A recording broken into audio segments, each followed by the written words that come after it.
লন্ডনের হাসপাতাল থেকে আজ বাসায় ফিরতে পারেন বিএনপি চেয়ারপারসন ও সাবেক প্রধানমন্ত্রী বেগম খালেদা জিয়া। যুক্তরাজ্যের হাসপাতালের সামনে এক ব্রিফিংয়ে একথা জানান খালেদা জিয়ার ব্যক্তিগত চিকিৎসক এজেডএম জাহিদ হোসেন। তিনি বলেন, খালেদা জিয়ার লিভার প্রতিস্থাপনের বিষয়ে মেডিকেল বোর্ডের চিকিৎসকেরা এখনো কোনো সিদ্ধান্ত নেননি।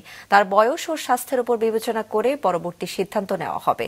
বর্তমানে ওষুধের মাধ্যমে যে চিকিৎসা চলছে সে ব্যাপারে লন্ডনের দ্য ক্লিনিক ও যুক্তরাষ্ট্রের জনস হপকিন্স মেডিকেল কলেজের চিকিৎসকেরা একমত হয়েছেন। গতকাল লন্ডনের কিংস কলেজের বিশেষজ্ঞ চিকিৎসকেরা খালেদা জিয়াকে দেখে গেছেন বলে জানান জাহিদ হোসেন। চিকিৎসকেরা দুটি পরীক্ষা করতে দিয়েছেন। আজ এই পরীক্ষাগুলোর ফলাফল এলে সন্ধ্যায় খালেদা জিয়া হাসপাতাল থেকে ছুটি নিয়ে বাসায় চলে যেতে পারেন।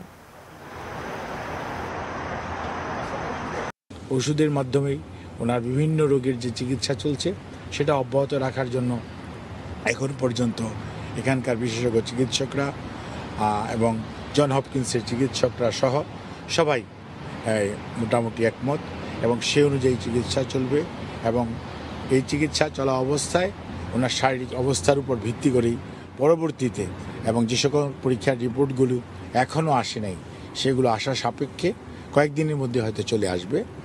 কয়েকটা এখান থেকে বাইরেও পাঠানো হয়েছে, কাজেই সেগুলো সব নিয়ে পরবর্তীতে সিদ্ধান্ত গৃহীত হবে।